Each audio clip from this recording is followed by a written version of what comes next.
calling it an allergy is just an excuse. It's not good to be picky. Maybe it's because your parents didn't properly deal with your allergies when you were young, right? With a sneer, my mother-in-law mocked my sister, glancing back and forth between my father and me. Then, as if suddenly remembering something, she exclaimed in an exaggerated voice, "Oh! She's not great at cooking or cleaning either. Perhaps she wasn't properly taught those things." She looked at my sister's husband, seeking agreement, and added, "She's got a cute face, but it's a shame about those other things, isn't it?" My sister's husband smirked, too. But they won't be laughing for long. After all, they're going to lose everything for making us angry. My name is Nancy. I'm 28 years old, single, and living alone. I'm a dedicated company employee. Given my age, I know it's time to start thinking about marriage, but I'm enjoying my work, and without anyone special in my life, it's something I've only vaguely considered for the distant future. It was during this time that I heard the news of my sister's marriage. My family consists of my father, who runs his own business in our hometown, my mother, a homemaker, and my sister Amy, who is 3 years younger than me. I might be biased, but my father doted on us, allowing us the freedom to pursue whatever we wanted. My mother, always smiling as she watched over my father and us, made our family feel like something out of a picture-perfect story. As for my sister Amy, she was an adorable and charming girl, the kind who could win over everyone around her, regardless of gender. There were times I thought it was unfair how cute she was, or that I envied her, but those thoughts would vanish whenever she came to me, calling, "Nancy! Nancy!" I've always found her irresistibly endearing. My father is the eldest of 5 siblings, most of whom live nearby, so our extended family is quite close. My mother also got along well with my aunts and uncles, so we often gathered for family events.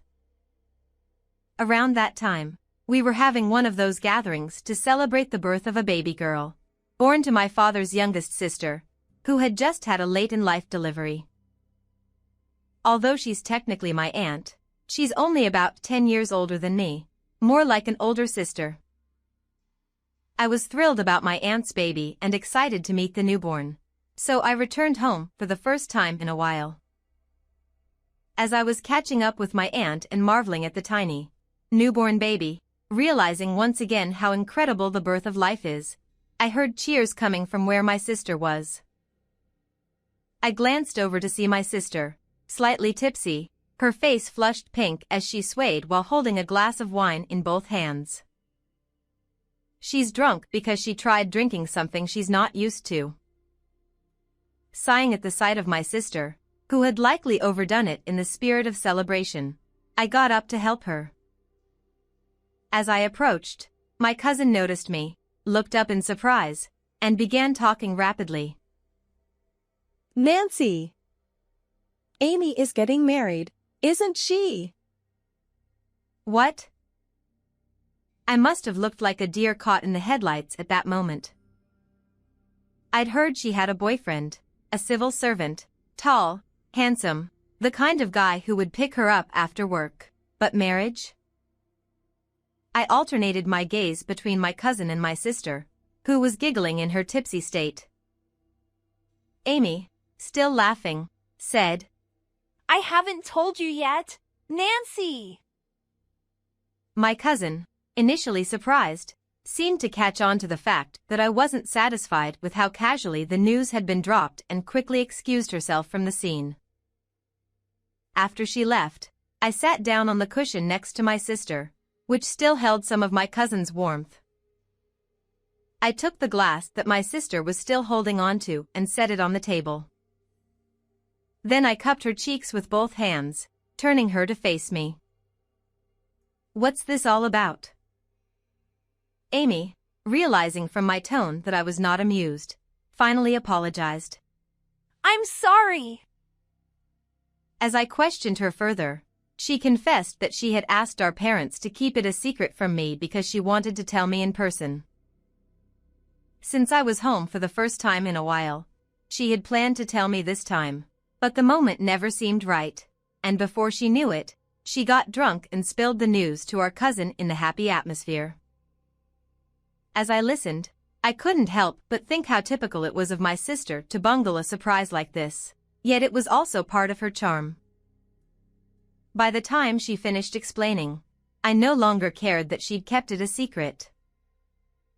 In fact, I decided to tell everyone, including the part about how it was supposed to be a secret. Our relatives just laughed, saying that's exactly what we'd expect from Amy. There's one more thing I haven't told you, Nancy. There's more? I can't imagine what else it could be. I encouraged her to go on in a gentle voice, and she seemed to relax as she continued. When we get married, I'll be moving in with Jason's family, so I have to move out by next month. Jason is my sister's boyfriend, well, husband now. The suddenness of it all made my eyes widen in surprise. You're going to live with his parents? Are you sure that's okay? Amy smiled and reassured me that she had met them several times and that they were really wonderful people.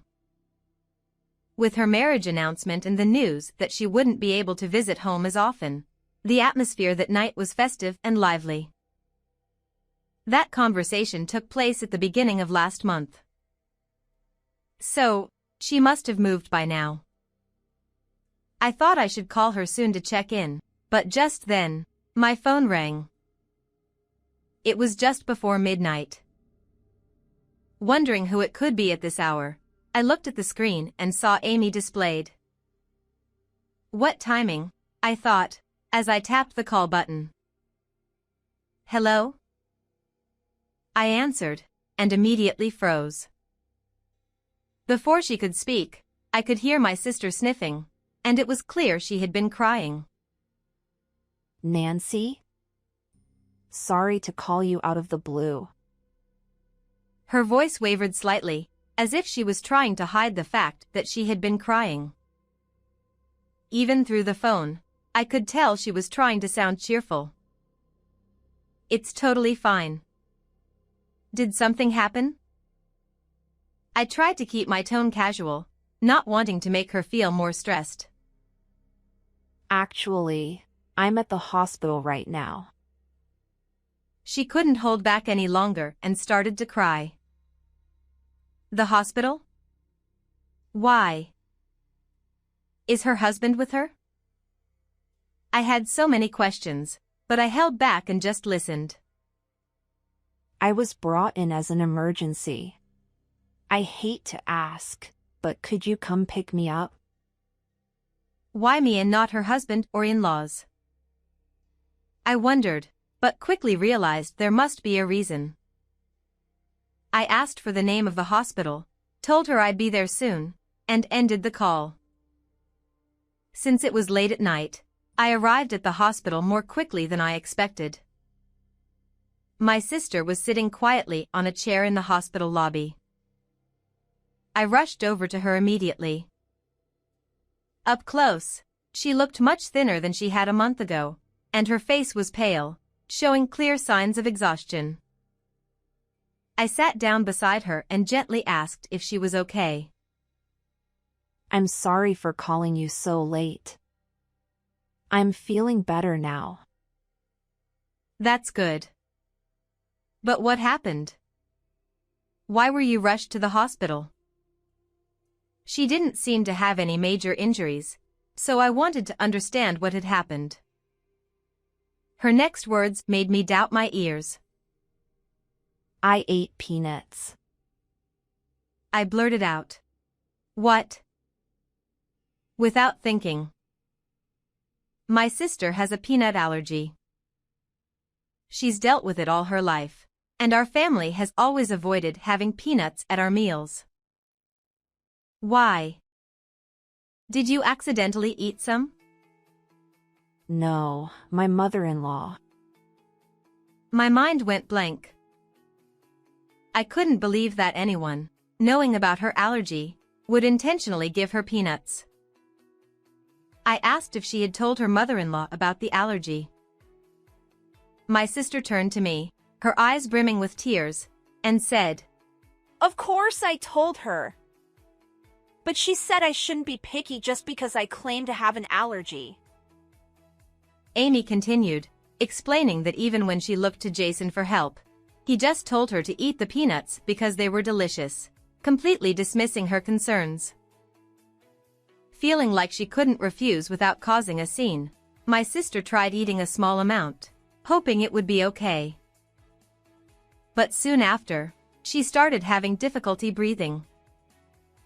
When she asked to be taken to the hospital, no one listened, so she ended up calling an ambulance herself.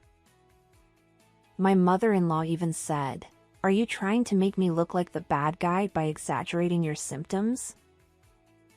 So, I decided that I don't want to go back to that house anymore. That's why I called you, Nancy. I'm sorry.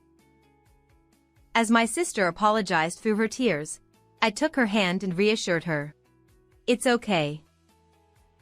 But even as I held her hand, I could feel my own shaking with anger. For now, let's go back to my place, okay? Yes. Thank you, sis. We headed back to my house together, and during the drive, I suggested that we talk to our dad about it tomorrow. Amy was worried about causing trouble for our parents, but I convinced her that keeping quiet about what had happened would only make them worry more. The next day, I called in sick to work and left the house with my sister, heading to our parents' home. When we rang the doorbell, our father answered, his face showing surprise when he saw Amy. He quickly sensed something was wrong from her distressed appearance and my serious expression, and he ushered us inside. After we explained everything that had happened, our father, who had been quietly listening, finally spoke. I see. Then he asked, Are you feeling better now? You should stay here and rest for the day. Amy nodded, and our father gave her a warm smile. Then he turned to me and said, Nancy, I need to talk to you. He asked me, Are you off today? Yes. I replied. He explained that he wanted me to come with him to Amy's in-laws' house to pick up her things. Since there were personal items that only another woman should handle, he needed my help. I immediately agreed to go with him. Seeing the worried look on Amy's face, I reassured her. Don't worry, Amy. Just take it easy. You didn't look too well yesterday either, so relax and eat some of Mom's cooking, okay? Amy nodded with a weak smile, and I reluctantly left her behind as I got into Dad's car and headed toward her in-laws' place. Although we didn't talk much during the drive, I could tell from my father's demeanor that he was quietly seething with anger. When we arrived at Jason's parents' house and rang the doorbell, Jason himself answered. Nancy. And Amy's father, too. He looked just like I remembered from the one time I'd met him before, a smiling young man who seemed polite and friendly. It was hard to believe that this was the same person who had no understanding of allergies and wouldn't protect my sister when it mattered most. Hello. We're here about my sister. I began, but Jason cut me off before I could finish. Amy hasn't come home. Nancy, do you know where she is? The way he spoke made it seem like he was blaming us, as if to say, Your sister left without notice, and now we're the ones dealing with the consequences. I nearly snapped back, wanting to point out that if he were really concerned, he should have at least contacted our parents. But I swallowed my words and responded calmly instead. Amy is at our parents' house. After she was taken to the hospital yesterday, I picked her up and she stayed with me. Jason let out a loud laugh, almost as if he found the situation amusing. She called an ambulance over the peanuts? That's such an overreaction.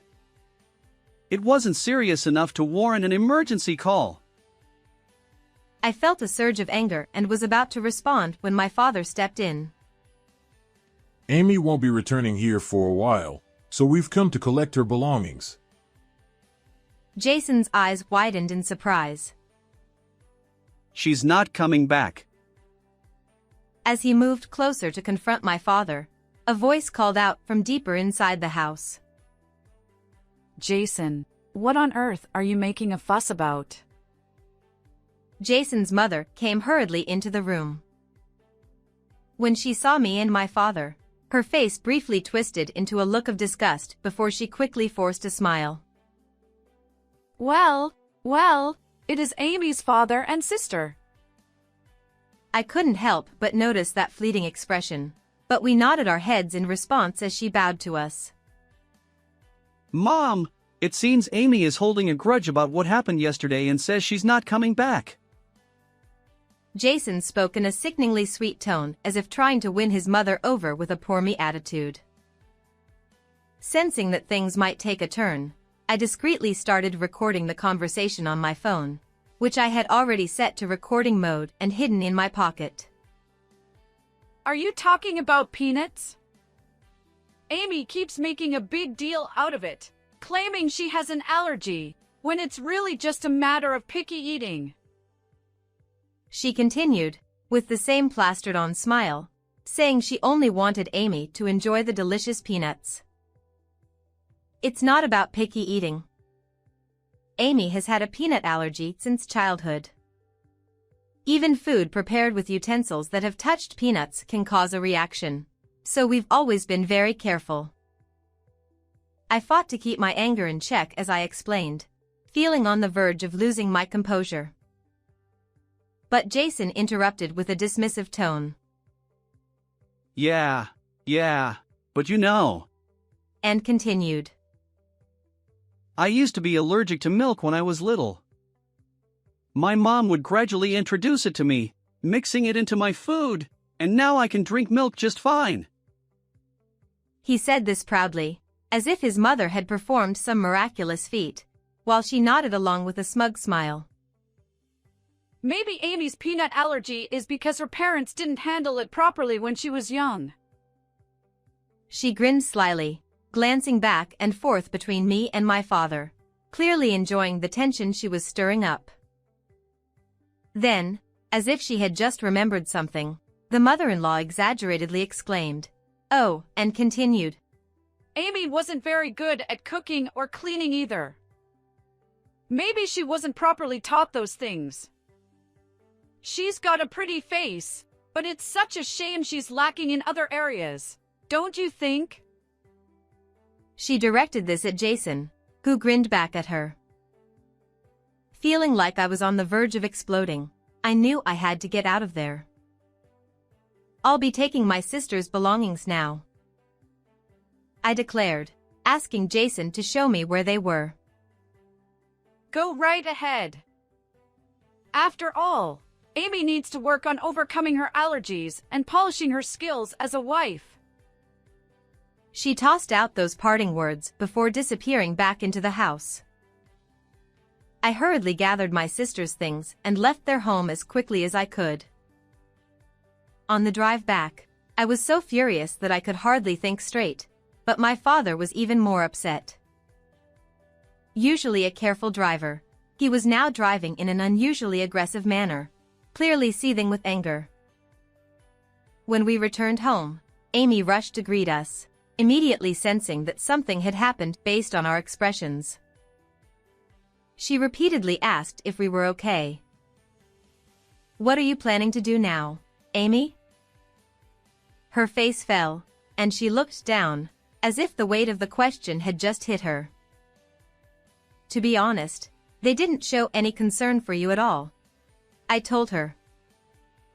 She looked up at me, forcing a smile as she replied, I see. I guess I was hoping for too much. Things never go as smoothly as you'd like. As she said this, she stared off into the distance, her eyes glistening with unshed tears, as if she had expected this outcome all along. Based on my mother-in-law's tone, I started to wonder if this incident was just the tip of the iceberg and if there had been other problems before. They'd throw away the food I made, saying it was too salty, or spill drinks on places I had just cleaned. Although I had suspected something was wrong, hearing the awful details made my head spin. I always thought that, one day, we would come to understand each other. Seeing her exhausted smile, I could only imagine how much she had endured, and it pained me to think about it. But after what happened this time, I realized we'll never understand each other. That's why I'm going to get a divorce. Perhaps relieved that her last bit of hope had been shattered, my sister said this with a bright smile. My father, hearing this, nodded deeply. You've done well up until now. He spoke gently, as if reassuring her. Leave the rest to me. Hearing this, my sister and I looked at our father with wide eyes. He responded with a mischievous smile. I've got a plan. A few days later, he told us that he would be going to pick up my sister's furniture and asked us to come along. My sister and I rode with him to her in-laws' house. Dad, 3 people isn't enough to move all that furniture, right? Father laughed heartily. Don't worry about that. I've got everything arranged. Although I was curious about what he meant by arranged, I trusted that things would be fine since it was him saying so. As we neared the house, I began to dread the thought of seeing those two again, but then cars began filling the driveway at my sister's in-laws' place. It was a large driveway, typical of a countryside house, but it quickly filled up. My sister and I were shocked as people began pouring out of the cars, our relatives, all arriving one after another. Now we won't have any trouble moving the furniture. Watching my father greet the arriving relatives, I finally understood what he meant by arranged. Noticing the large number of cars and people, my sister's mother-in-law and Jason came rushing out of the house in a panic. Amy! What is the meaning of this? Showing up with so many people all of a sudden? They looked as though they were about to lash out at my sister, so I quickly stepped in front of her to protect her. Then, my father stepped in front of me, and with a smile, said to them, Thank you for everything. My daughter has decided to divorce, so we're here to collect her belongings. At my father's words, my mother-in-law frowned. Divorce? I haven't heard anything about that. And we already packed up Amy's things recently, didn't we? Despite the tense atmosphere, my father continued with the same cheerful smile. Most of the furniture here is from when my daughter lived alone. Since it's furniture, I brought about 23 of our relatives along. With that, he turned to the nearby relatives. All right, I'm counting on you. The relatives began streaming into the house. Jason, perhaps trying to stop them, went inside with them. That left just me, my sister, my father, my mother-in-law, and 2 others outside. First, this is our lawyer, and she's my daughter's cousin. Cousin? What does she have to do with this? Mother-in-law looked up and down at the cousin and scoffed. And she's just kid. Indeed, one of the cousins was still a university student. As I wondered why the cousins were here, one of them spoke up. I'm studying law at university. After hearing what my uncle said and listening to Nancy's recorded statements, I came because your comments could potentially be criminal. The cousin stated calmly. It was true that the cousin was quite intelligent and was studying law at university. Forcing someone to eat something while knowing they have an allergy is highly criminal. Mother-in-law laughed derisively. You're just a student, aren't you? What do you know about this? She said this while covering her smirking mouth with her hand. The cousin seemed unaffected by the mother-in-law's comments and continued as if nothing had changed. I expected you to say that, so I brought a lawyer. We have a professional here, not just an amateur. The mother-in-law, perhaps forgetting that the lawyer had already been mentioned, finally looked at the lawyer. This case can also include a claim for damages. Of course, the divorce can be finalized. Upon hearing this, the mother-in-law's face turned pale as she seemed to finally grasp the situation. She rushed over to my sister and grabbed her hand. Amy! You wouldn't really go through with the divorce, would you? I've been so worried since you collapsed. Let go of me! My sister interrupted the mother-in-law and wrenched her hand free. It was rare to see my usually smiling sister glare at her like that. When I collapsed, not a single person was concerned. You all continued your meal as if I wasn't there. I will be going through with the divorce, and I will be claiming damages. Just as my sister finished speaking, a scream from Jason came from inside the house. Mom! All the furniture is being stolen! Seeing Jason clinging to the mother-in-law, crying, my sister exclaimed, What? Stolen? You're the one who had everything moved here under the pretense that you needed it. Those were my belongings that I paid for. As Jason tried to retort, the mother-in-law stopped him by grabbing his arm and whispered to him that the lawyer was present, which I overheard. Thanks to the relatives' efficient work, the furniture was quickly moved out. My father thanked the relatives and then turned to the pale-faced mother-in-law and Jason. It seems all the belongings have been collected. We'll handle any further communication through our lawyer. He started to push my sister and me toward the exit but turned back as if he had just remembered something. I've heard of cases where people have been forced to eat things they're allergic to and have died. I'm glad that didn't happen to your son when he was young. His smile was genuine, but his eyes were not. We all got into the car, and initially, everyone was silent, but my father soon broke the silence with laughter. Wow, the two had the best expressions.